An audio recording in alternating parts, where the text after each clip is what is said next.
C'est le jour 1 de notre défi Range ta vie et Feng Shui aussi, puisqu'on va parler rangement et Feng Shui. Si vous me regardez ici en direct, enfin non, plutôt en différé sur YouTube, je vais prendre juste un instant pour aller diffuser en direct ici sur Facebook, puisque je suis, comme d'habitude, sur les deux. Bien, alors je vais regarder si tout se passe bien, si tout le monde peut me voir, m'entendre. On va pouvoir démarrer. Prenez aussi de quoi écrire, puisque ici c'est le premier jour du défi. On va voir ensemble quelles sont vos intentions pour ces 3 jours que l'on va passer ensemble. Alors, je vais rafraîchir un peu ma page ici. Donc voilà, si vous regardez en différé, n'hésitez pas à avancer un tout petit peu la vidéo. Ça va vous aider. Bien, alors dites-moi si ça marche bien. Vous m'envoyez un petit pouce. Vous dites voilà, ça marche, ça marche. Je vois ici que ça fonctionne. Ok, très bien. Alors, comme ça, je vois aussi vos commentaires. Euh, Hola, Anissa. Welcome. Alors, je prends ici ma petite feuille parce que je vous ai préparé plein de choses à vous partager aujourd'hui. On est ensemble pour environ vingtaine de minutes. Donc, je ne vais pas vous prendre tout votre vendredi soir non plus. Mais je suis très, très heureuse de pouvoir vous retrouver pour ce live et pour pouvoir aussi démarrer avec vous ce défi. Alors, ce défi rangement, je l'ai voulu sous l'angle du Feng Shui, puisque ça fait déjà quelques semaines ensemble que on aborde ce thème du Feng Shui, et je trouve important de vous expliquer aussi pourquoi je le fais de cette façon-là et pourquoi je vous le propose aussi comme ça. Alors aujourd'hui, notre premier jour, ça va être un jour où on va parler beaucoup de tri puisqu'on est ensemble pour 3 jours. Aujourd'hui, on est vendredi, il y aura samedi et dimanche. Aujourd'hui, on aborde la première partie qui est la partie du tri. Et de voir aussi pourquoi le tri est essentiel en Feng Shui. Je vous laisse le temps d'arriver. Je vois que... Ah, Pascal qui me dit, bon, bonsoir, j'ai loupé la tri-partie de cet après-midi. Bah oui, alors c'était pas pour le programme, pour le défi, mais voilà, Pascal fait partie du programme et donc on avait une tri-partie cet après-midi. Bonsoir Daniela, bienvenue. Je vois que voilà, vous êtes contente de faire partie du groupe. C'est chouette, ça veut dire que vous avez des actions à mener et ça c'est important, c'est qu'on est là, on n'est pas là pour bavarder non plus trop longtemps, mais surtout pour passer à l'action. Pour passer à l'action, pour prendre conscience aussi de ce qui vous bloque et c'est ça qu'on va travailler ensemble aujourd'hui. Bienvenue à Lucie, bienvenue à Iwona.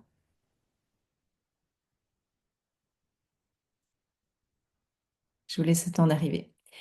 Alors, vous allez peut-être remarquer que dans le groupe, bonsoir Anne, euh, pour ce week-end exceptionnellement, j'ai permis, je vous permets en tout cas, de commenter, je vous permets de réagir au post, mais je ne permets plus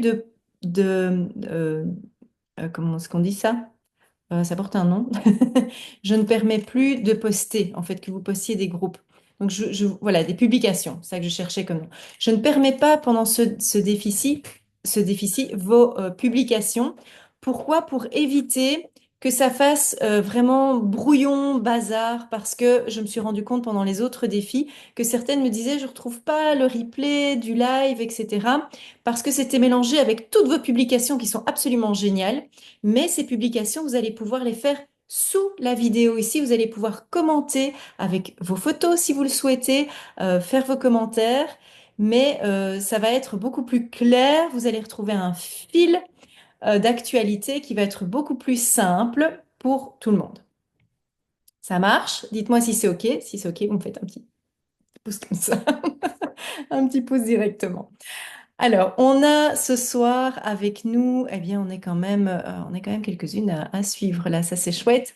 On va pouvoir démarrer ici puisque ça fait quelques minutes. Alors, la première chose que je voudrais vous partager, c'est Pourquoi est-ce que le tri est essentiel en Feng Shui? Et je rappelle que le Feng Shui, c'est l'art d'harmoniser son intérieur, l'art de faire circuler l'énergie vitale dans notre habitation.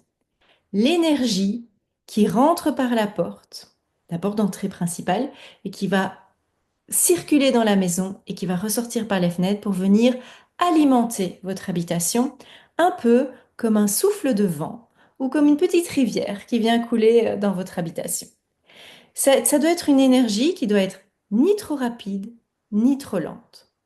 Et pourquoi est-ce que euh, donc le Feng Shui, ça repose donc sur cette circulation d'énergie, on appelle ça le Qi. Et ce Qi, eh bien, s'il ne circule pas bien, si vous avez un espace qui est encombré, eh bien, ça va créer ce qu'on appelle un Qi stagnant. Ça va stagner et l'encombrement va venir ça va être néfaste pour cette énergie, pour l'énergie de l'habitation, mais surtout sur l'énergie des habitants. Et si vous êtes une personne sensible, si vous avez l'impression d'avoir des tas de capteurs et d'être toujours à l'affût de plein de choses, eh bien, vous allez être d'autant plus impacté par l'encombrement de votre habitation. Alors, ce chi qui va être donc ralenti par tout ce qui est encombrement, eh bien, il va vous maintenir bloqué dans des vieilles énergies, des énergies qui n'ont plus lieu d'être aujourd'hui.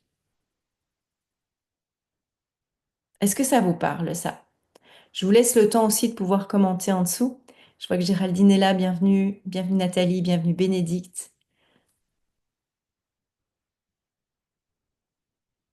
Je vous laisse un petit peu le temps de, voilà, de pouvoir commenter, parce que ça prend toujours un petit décalage. Vous pouvez remarquer d'ailleurs, on va parler du tri, mais cet encombrement, il, il va vous garder bloqué dans certaines situations de vie qui vont revenir systématiquement. Vous allez toujours faire les mêmes erreurs, les mêmes choix. Il y a un truc qui, vous voyez, ça, vous allez avoir l'impression de tourner en rond. Et ça, c'est une des conséquences de l'encombrement sur cette énergie vitale, sur ce chi qui ne circule pas bien. Alors, pourquoi est-ce qu'on va trier, hein, pourquoi est-ce qu'on va trier? Eh bien, ce tri va nous permettre d'aller séparer, mais d'aller aussi rassembler, hein, puisque ça, c'est quelque chose que Anne-Cécile tout à l'heure me disait lors de la tripartie du programme Range ta vie. Elle me disait, c'est un truc essentiel que j'ai appris, Nathalie, c'est que trier, c'est pas forcément séparer les choses, c'est aussi les rassembler. Quand vous avez des objets qui se trouvent un petit peu partout dans la maison, vous n'avez pas d'idée précise du nombre d'objets que vous avez. Je prends un exemple très simple, ce genre de choses. Les bics. On en a parfois un petit peu partout, on n'a pas conscience de combien on en a. Et quand on les rassemble tous, on se dit, oh mon Dieu, j'avais tout ça. Et quand je les teste, eh bien, il y a la moitié qui fonctionne plus. Qu'est-ce que je fais avec ces vieilles énergies chez moi? Ça n'a pas de sens. D'accord? Pareil pour les chaussettes, pareil pour la vaisselle, etc. Que ce soit pour les vêtements, que ce soit pour vos papiers. Les papiers, c'est une énergie incroyable. Il faut savoir que les objets ont aussi tous une vibration. Ils renferment une charge émotionnelle. Et donc, on a parfois, on conserve parfois chez nous des objets qui nous rappellent un mauvais souvenir ou qui nous rappellent que on a fait une erreur, un mauvais choix, une erreur d'achat, et on le conserve et on s'autoflagelle. Et on s'autoflagelle et on fait en sorte que ça revient tout le temps en fait, puisqu'on garde l'objet en question. D'accord? Tous ces objets qui vont venir nourrir des regrets, on va parler aussi de ces peurs, etc., des échecs, ça va venir aussi alourdir, hein, vraiment, il y a cette lourdeur qui est là, qui s'installe.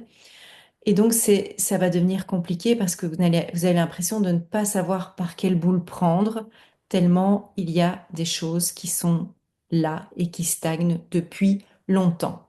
Et le problème, quand c'est comme ça depuis 5 ans, 10 ans, 20 ans, 30 ans, eh bien, on a de plus en plus de difficultés à passer à l'action, surtout quand on est seul, parce que on se dit, bah, si c'est inconsciemment, hein, si c'est là depuis si longtemps, pourquoi est-ce que je le bougerais maintenant?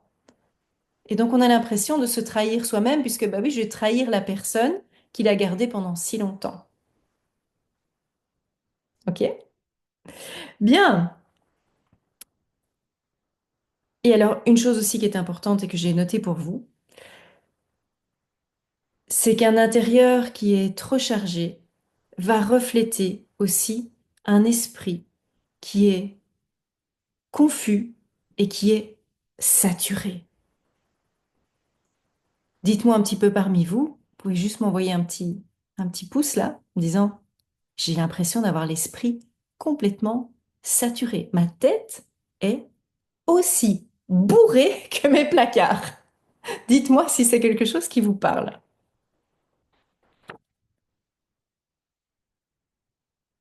Et Daniela qui me dit, oh oui, tellement vrai. Voilà.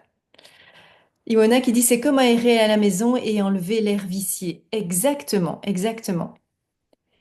Anne Garance ici qui me dit bonjour tout le monde, je peux confirmer et les cycles effectivement se répètent. J'ai déménagé, mis un grand coup de boost et puis bougé beaucoup de choses. Là où ça stagne, les choses restent bloquées. Ouais. Et quel plaisir de te retrouver aussi, Anne Garance. Nathalie qui me dit complètement saturée. Donc, vous voyez que vous n'êtes pas seul ici, dans ce groupe. On a beaucoup de personnes qui sont bloquées et qui ont une tête aussi pleine que leur placard. C'est un vrai reflet. C'est le désordre ou l'encombrement, c'est un symptôme. C'est juste un symptôme. Nous, on va aller chercher quelles sont les causes de ce symptôme. Et on va faire ça ensemble aujourd'hui déjà. Alors,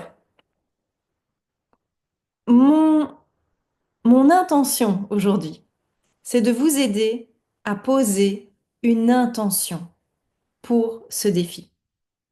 On va passer ensemble 3 journées. Et pendant ces 3 journées, on va pas forcément fixer un objectif, même si on va en faire un. Mais en premier lieu, je voudrais que vous vous fixiez une intention. Et c'est quoi la différence entre une intention et un objectif? Un objectif, je vais prendre l'exemple de quelqu'un qui veut courir un 20 km, par exemple, qui se dit, voilà, j'ai envie de faire une course. Voilà, au mois de juin, il y a une course de 20 km. Je vais m'entraîner et mon objectif, c'est d'arriver à faire ces 20 km. Le mois de juin arrive, la date arrive, on court les 20 km, l'objectif est atteint et puis plus rien. On peut très bien se dire, c'est bon, j'ai réalisé mon objectif, c'est fait, c'est très louable, c'est génial, on est fier, mais ça s'arrête là.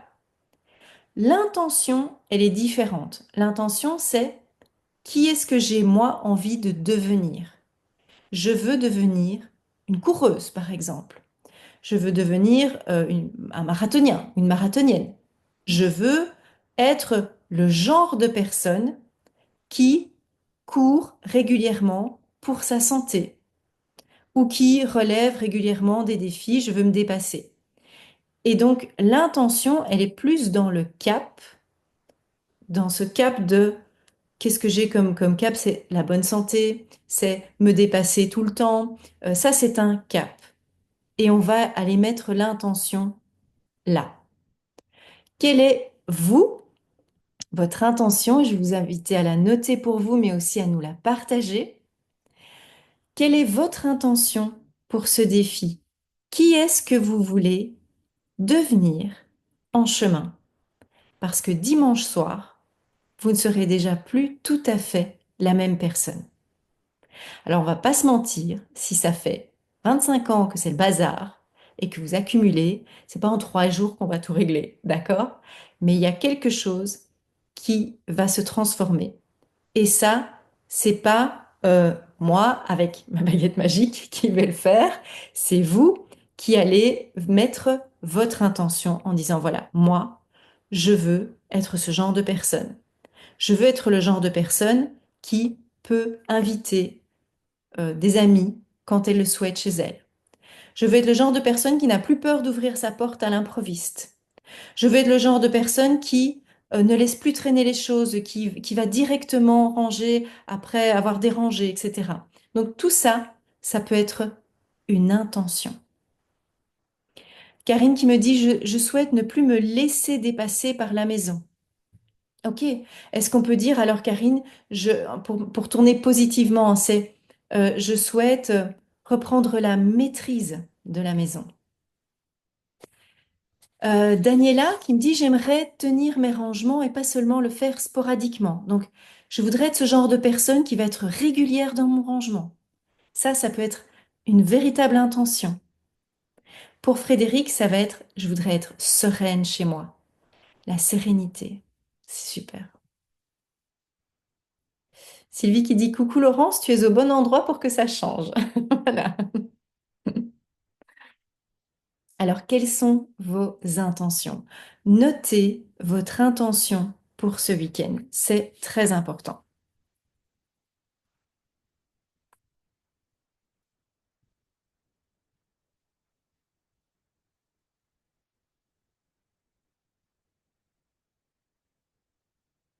Alors, pour Nathalie, c'est être une personne qui cesse d'accumuler pour remplir le vide.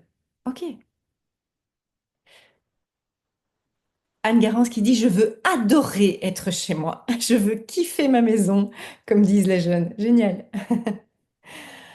Pour Bénédicte, maintenir l'ordre dans les pièces déjà rangées. Ça, c'est déjà une très belle intention. Et avoir un bureau ordonné et pas encombré. La fameuse pièce. Oui, la fameuse pièce dont je vous ai parlé. Alors, je veux me sentir, pour Gabriel, je veux me sentir encore plus légère en énergie chez moi. Pour Christelle, je voudrais pouvoir prendre le temps d'écrire et pas désencombrer en vue d'écrire. Oui, c'est vraiment ça. Donc voilà, vos intentions, elles sont très claires. Iwana qui dit être une personne qui ne mélange plus le travail et la vie privée. J'aimerais utiliser le bureau pour y travailler pour y travailler plus, pardon, et alléger le salon pour m'y reposer. Très bien. Pour Laurence, je veux retrouver de la légèreté et le plaisir d'être dans une maison rangée. Légèreté, sérénité, j'entends tout ça, la douceur. C'est ça que vous allez venir chercher ce week-end et c'est ça que j'ai très envie de partager avec vous aussi. Bien, alors, comment on va s'y prendre déjà? Euh, pour moi, ici aujourd'hui, c'est vraiment important de poser cette intention. De poser cette intention et puis après, on va choisir aussi l'endroit sur lequel vous allez agir. Ce que vous allez observer chez vous aussi, c'est que vous avez peut-être des objets que vous gardez au cas où, au cas où ça pourrait peut-être servir un jour. On ne sait jamais. Vous connaissez ces petites phrases que vous dites régulièrement. On ne sait jamais. Ça peut toujours servir. Je le mets là en attendant. Ça fait 10 ans que ça attend. Donc, toutes ces petites phrases-là, je voudrais que ce week-end-ci, vous, vous les débusquiez. Vous dites, ah mince, je me suis encore prononcé cette phrase intérieurement ou à voix haute, en prenant les choses, c'est de se dire, ah oui, ça peut toujours servir. Je le garde au cas où, ou je le mets là en attendant. Pour moi, ces trois phrases-là, ce sont des phrases qui font rentrer le bazar à la maison. Et ce sont des phrases qui vous maintiennent dans vos peurs. Quelles sont les peurs qui vous freinent, qui vous empêchent de passer à l'action? Je vais vous laisser ici me noter dans le chat quelles sont les peurs que vous avez peut-être pu déjà identifier, mais que je vais vous partager aujourd'hui, qui vous empêchent de passer concrètement à l'action. Vous savez, dans les personnes que j'ai accompagnées ici dans le programme Range ta vie qui vient de se terminer, Certaines m'ont dit, il y a des choses que je vois depuis des mois, je pose les yeux dessus, je sais que je dois le jeter parce que c'est foutu, parce que voilà, c'est démonté, il y a plus rien à en faire, mais je ne suis pas passée à l'action. Parfois, c'est 6 mois de réflexion pour quelques secondes d'action. Donc, qu'est-ce qui fait peur là-bas derrière? Alors ici, vous me dites aussi, voilà, pour Anne-Catherine, c'est la peur de manquer. La peur de manquer, en ce moment, avec tout ce qui se passe dans le monde, comme on dit toujours, elle est hyper activée. Mais hyper activée. On se dit, mon Dieu, les prix augmentent, ça je l'ai payé cher, si maintenant je vais le donner dans une association et que les gens n'en prennent pas soin, en plus, j'ai l'impression de perdre de l'argent. Or, si vous avez acheté, par exemple, je donne un exemple très concret, une paire de chaussures, vous ne la mettez pas parce que franchement, les talons hauts comme ça, c'est plus pour vous. Elles vous font mal aux pieds, mais elles sont si jolies. Elles vous ont coûté tellement cher. Et puis si un jour vous voulez quand même en remettre, ce qui n'arrivera pas parce que ça vous fait mal aux pieds, vous l'avez et vous n'irez pas, vous ne devrez pas aller en racheter. Vous n'êtes pas sûr de pouvoir être en capacité de pouvoir racheter un jour une paire de chaussures comme celle-là. Ça, c'est une des peurs, c'est vraiment, c'est un signe de la peur de manquer ou peur d'en avoir de nouveau besoin un jour. Mais en ce moment, cette peur de manquer, elle est assez forte.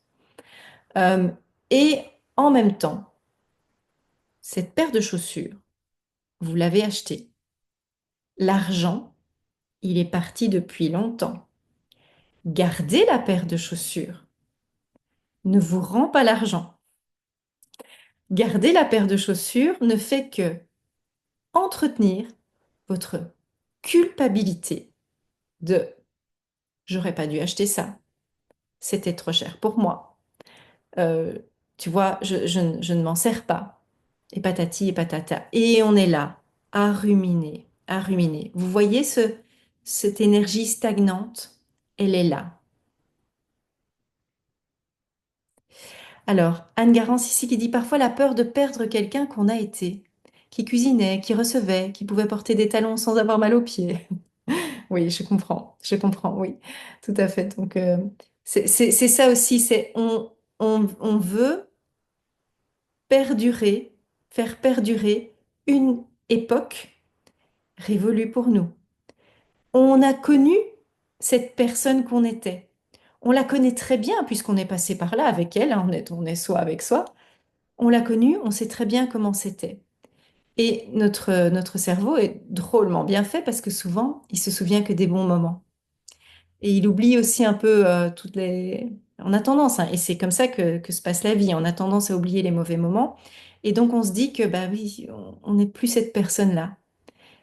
Et c'est de pouvoir retrouver cette foi que le meilleur est à venir. Et ça, c'est pas évident pour l'instant. Et quand on est seul à prendre des décisions, c'est très difficile. Alors, Christelle ici qui me dit parce que j'ai eu tellement de mal à avoir. Oui. Donc, il y a aussi cette peur de, voilà, j'ai dû mettre beaucoup d'énergie pour l'avoir. Et là, tout d'un coup, je me rends compte que ça m'encombre et que j'en ai plus vraiment besoin. Donc la peur d'en avoir à nouveau besoin, ça c'est une peur énorme, effectivement. C'est la peur de regretter. La peur de regretter. Oh, vous savez, on entend souvent cette petite phrase, il suffit qu'on le donne pour justement en avoir besoin le lendemain. Et ça, c'est une interprétation de votre esprit aussi. Vous avez tellement peur de regretter que vous allez inconsciemment vous arranger pour regretter. Et le regret, très sincèrement, il est jamais énormissime, hein.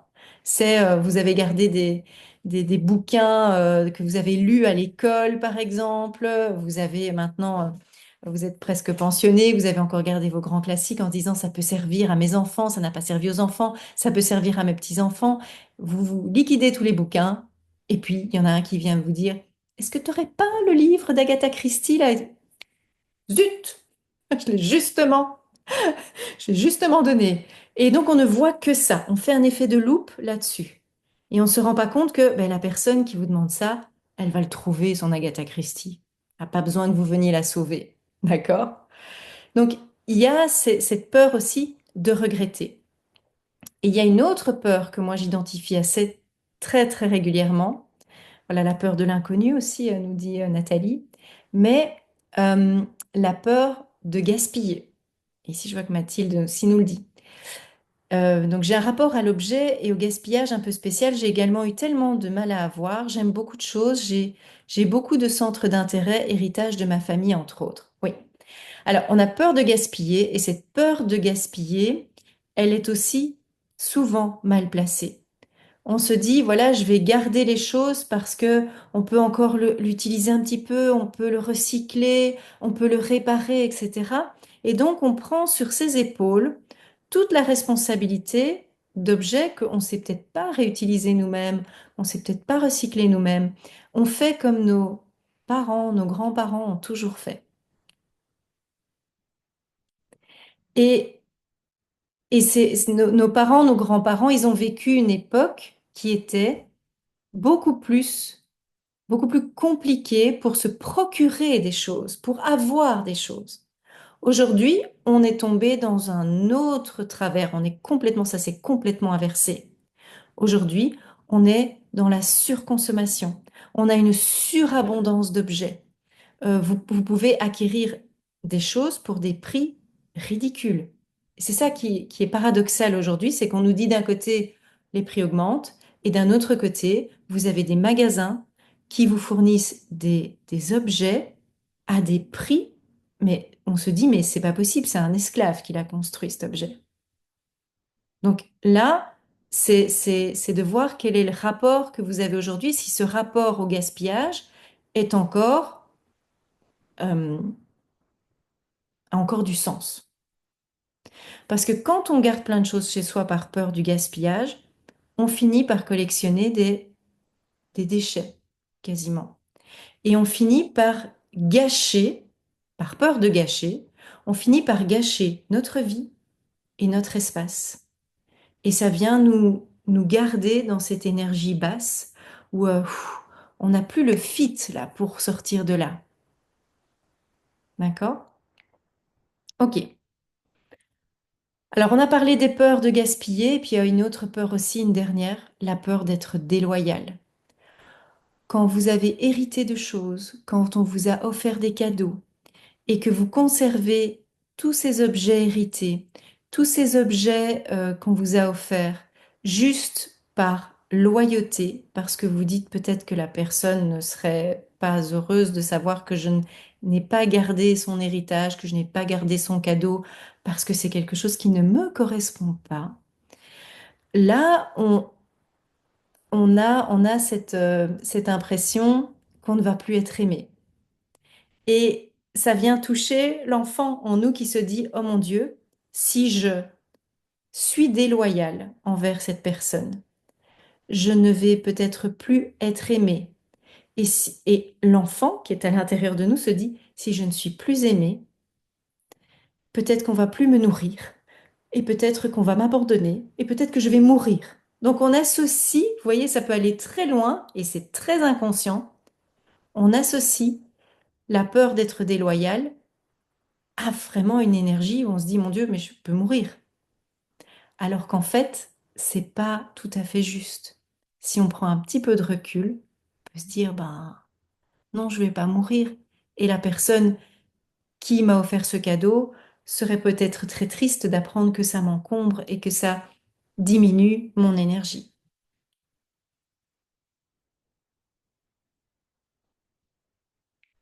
Gabriel qui me dit, j'hésite à jeter une encyclopédie dont certains volumes sont abîmés. C'est assez typique, hein, effectivement, mais qui aujourd'hui se dit, oh, j'ai une recherche à faire, je vais faire une recherche dans une encyclopédie. Très sincèrement. Très sincèrement, euh, plus personne ne recherche des infos dans une encyclopédie. On les feuillette par nostalgie, on les feuillette parce que ce sont toujours des choses qui sont sympas à regarder, mais ça s'arrête là. Ça va pas plus loin.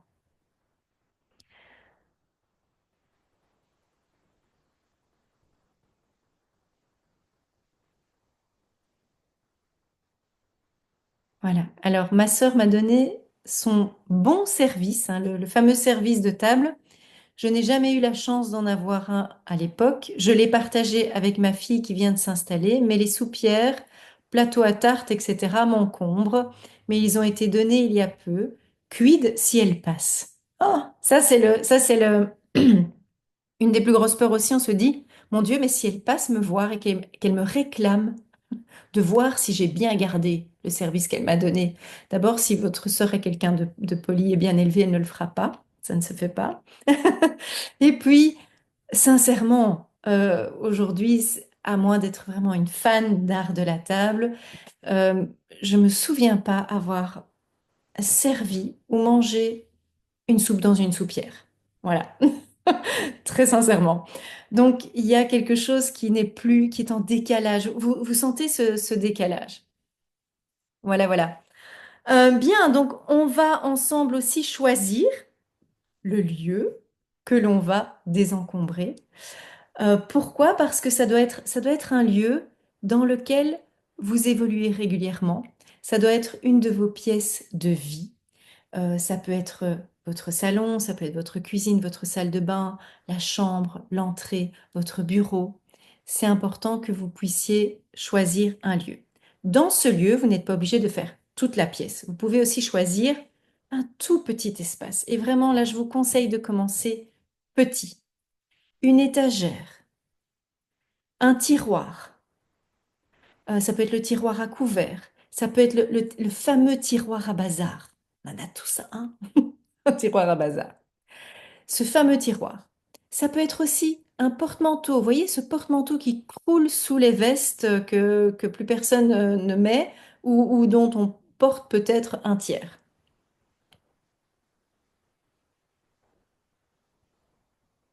Alors dites-moi, quel est l'espace que vous allez choisir de désencombrer? Dans vos notes, vous devez avoir deux choses, votre intention et l'espace que vous choisissez de désencombrer. Vous allez commencer tout petit, vraiment tout petit. On va faire le tri dans cet espace. Et trier, je rappelle que c'est séparer les choses, mais c'est aussi les rassembler.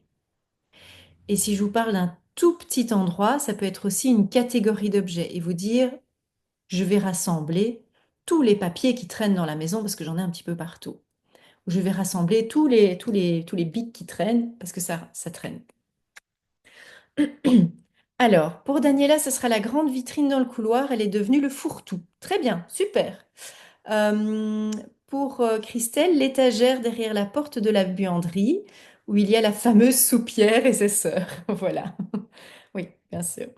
Anne Garance, ma salle encore pleine de cartons. Mon but est de vider un carton. Voilà, ça c'est très clair. C'est un objectif ici, parce qu'on a noté l'intention, maintenant on va parler vraiment d'objectif. Ça doit être précis, ça doit être possible et ça doit être positif. 3 P, précis, possible et positif. Les chaussures pour Karine. Super comme exercice les chaussures. Moi j'adore faire du tri de chaussures. On étale tout et on se rend compte de tout le volume qu'on peut avoir. Génial. L'armoire miroir de la salle de bain, j'ai fait les papiers la semaine dernière. Voilà, donc l'armoire miroir, super. Pour Laurence, dans mon cabinet derrière mon bureau, j'ai plein de jeux entassés. Puis-je choisir cet endroit? Oui, bien sûr.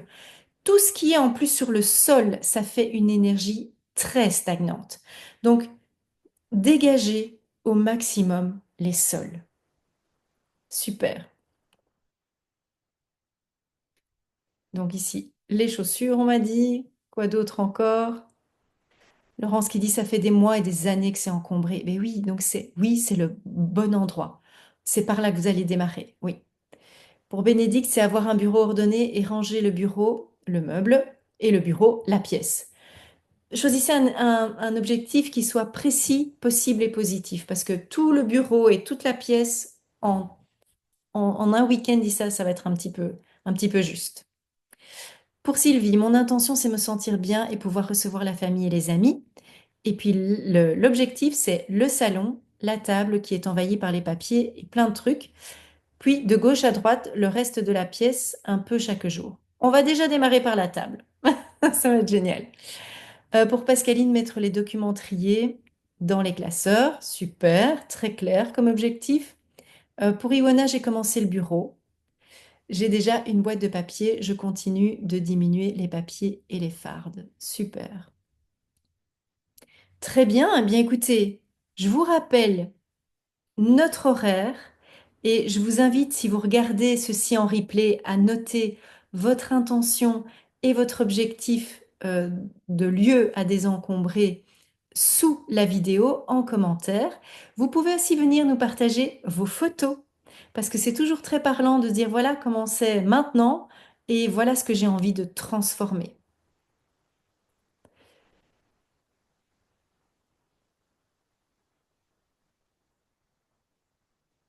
Alors, le bureau, la table, la salle à manger, très bien. Donc ici, on a des objectifs qui sont très clairs dans ce que vous me notez. Daniela qui me dit, mais le souci, c'est que cette vitrine est rangée chaque mois et tout le monde y met ses poches dedans. Il va falloir avoir une conversation avec la famille. Vous n'y échapperez pas.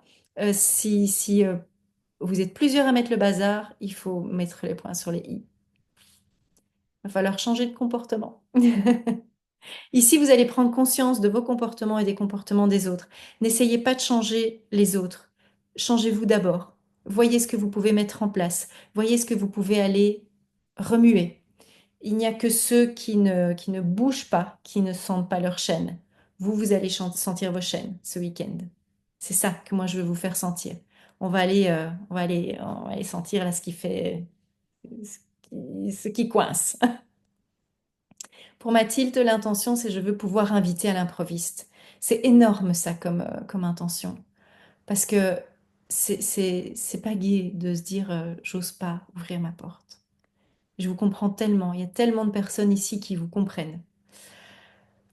Voilà, pour Frédéric, c'est les affaires posées sur la cheminée. On veut voir une belle photo de la cheminée, Frédéric. Alors, le placard de mon studio, le placard A de mon studio. Donc, il y a un placard A, j'imagine qu'il y a un placard B. Super. Alors, je vous rappelle les horaires. Demain matin, samedi, on se retrouve à 9h30 pour le deuxième live. Le deuxième live, on va plutôt parler désencombrement. Ici, on a parlé intention, tri et lieu qu'on va trier. Mais demain, on va vraiment aborder la notion de désencombrement. On a rendez-vous à 9h30 pour le live et à 18h, ce sera sur Zoom. Donc, si vous n'avez pas encore reçu les emails de Range ta vie, n'oubliez pas d'aller sur le site de Range ta vie pour aller télécharger votre carnet de désencombrement. Si vous recevez tous les emails, vous allez nous retrouver sur Zoom, pas de problème. Et donc, à 18h, on fait ce qu'on appelle une tripartie. Ça, c'est un exercice hyper puissant où on bloque un temps de tri tout ensemble. Vraiment tout ensemble et vous n'êtes pas seul, ça c'est assez génial, on le fait à chaque fois. Dimanche matin, même chose, 9h30, dimanche soir, 18h, une tripartie, la célébration de nos victoires, parce que dimanche soir, on va célébrer. Et j'ouvrirai aussi les portes du programme Range ta vie pour celles qui ont envie de poursuivre. Si ça vous a fait du bien ce week-end, vous allez voir ce que je vous propose. Voilà. Euh, eh bien, écoutez, on va se retrouver demain. N'oubliez pas de publier ici en dessous de la vidéo. Voilà, Mathilde qui nous met les bibliothèques. Voilà, un lieu entre la bibliothèque et le meuble blanc. C'est très clair, ça. Euh, et Frédéric qui dit aujourd'hui, j'ai fait une planche d'étagère. Voilà. Et là, on sent déjà le yes, ça c'est fait. Super. Voilà, je vous souhaite une très très belle soirée et je vous retrouve demain. Je suis un petit peu débordée sur ce que j'avais prévu, mais je vous retrouve demain pour notre deuxième live à 9h30. Belle soirée à toutes.